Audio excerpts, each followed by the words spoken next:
I'm going to mix this up a little bit. I'm not going to do a review. The reason why is, well, there's tons of reviews on this guy on YouTube. I'm going to do something a little bit different this time.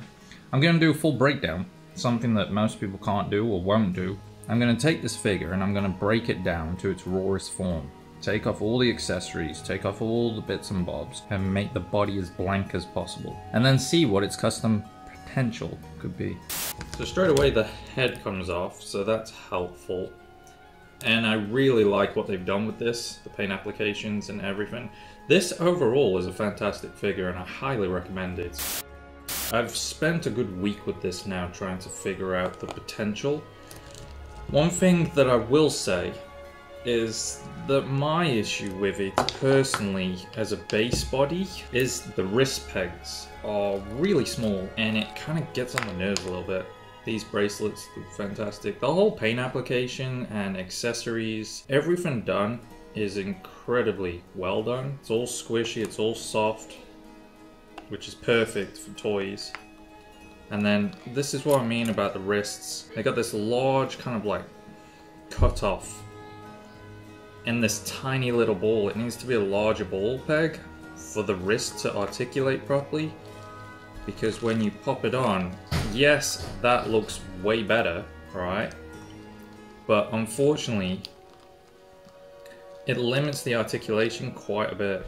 So you're getting aesthetics over articulation, but personally I feel like it should have had a larger ball peg.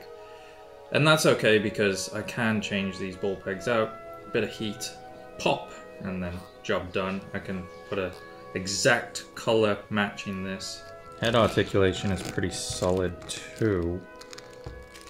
When you pop that off, you've got a fair bit of room to maneuver too, which is nice. So as for the torso, I've really worn this guy in, hey. I've spent an entire week with him and a lot of the joints have broken in and become quite loose. But that's good for customs because I have to go back and key everything anyway. So disassembling this is very easy. I thought it'd be a lot more complicated as it's all soft, squishy rubber plastic. Well, I say rubber, but it's just a very soft plastic. Fantastic. As for the base body, that looks phenomenal.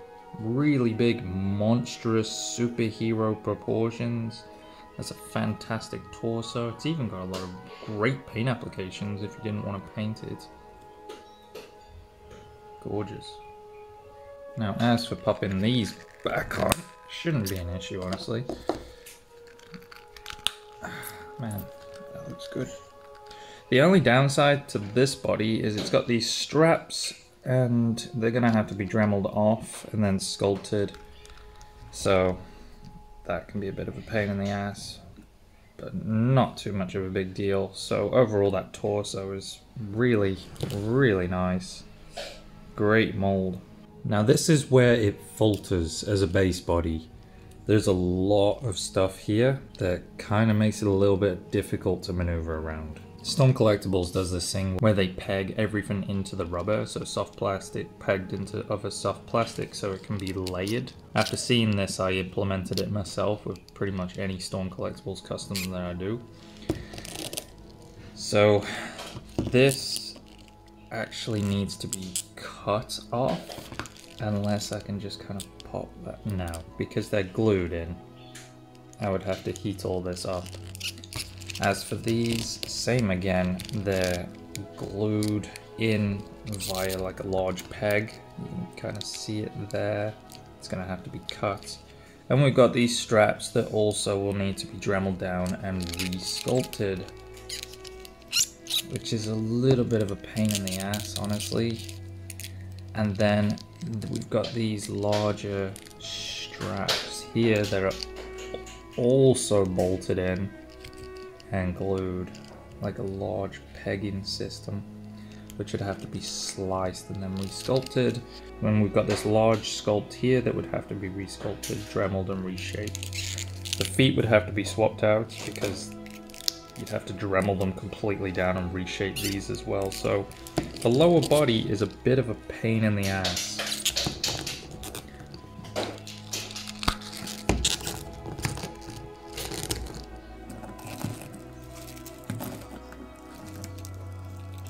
So this is what he looks like with all the gear off, except the parts that are actually bolted in or glued in, and I'm gonna have to cut.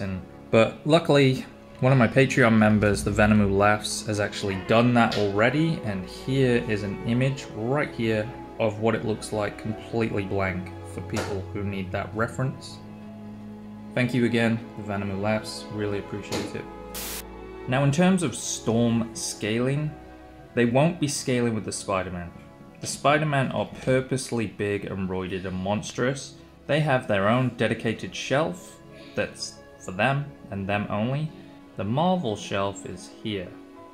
At the moment it's this little one here, and I'm building another one here where Goro is. So they don't need to scale with Spider-Man. Spider-Man is obviously a lot larger than the majority of these characters, and proportionally doesn't really work. So for example, characters I'd like to put on this mold. Better Ray Bill is a nice big beefy boy. Don't have to go too roided with him, but still making him very aesthetically pleasing, nice and big. Always wanted to do a Better Ray Bill, that would be fantastic with the horse mutant head. I think that would look really cool. Then there's Sabretooth, like I mentioned in the 2-pack review. I think that could look really good. You know, the Jim Lee, or even if I splice Dimitri with Shao Kahn, I could make the Marvel vs. Capcom 2 proportions. I think that could be pretty nice. I like the idea of a random on a bigger body, very similar to the proportions that we got from the 90s. I think that could work out really well. Interchangeable hands, you know, he's got like the big cannons and all that sort of stuff. I think that could be really, really good. Also, Omega Red. 100% Omega Red. He's already got the shoulder pads and everything. It just makes total sense. Omega Red and Sabretooth are very similar in sizes, so again, that works as well. You know, Mortal Kombat related, you could make, since Storm no longer has the license to these guys, you could make a really, really badass MKX Tremor. That could look sick on this mold, nice and big. In terms of DC characters, I think it would make a very nice comic book Atrocitus. He's got those larger proportions, he's a bigger character, it would fit well with your Injustice Storm collectibles. I think that could work out really well as well.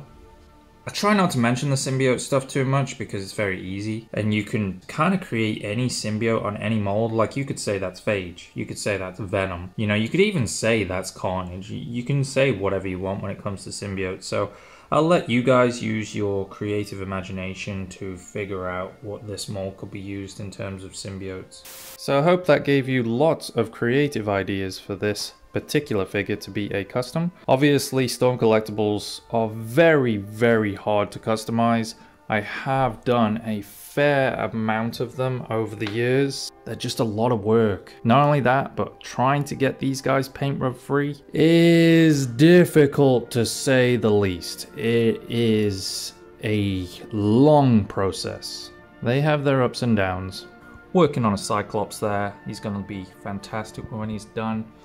We've got all these beautiful Spider-Mans, just building out the roster of the multiverse. They have a great presence on your shelf, and I continue to work with them.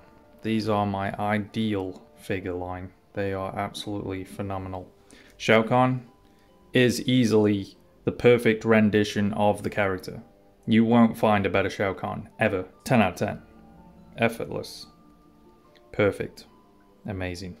Great figure. Bias as fuck though. Love me some Storms.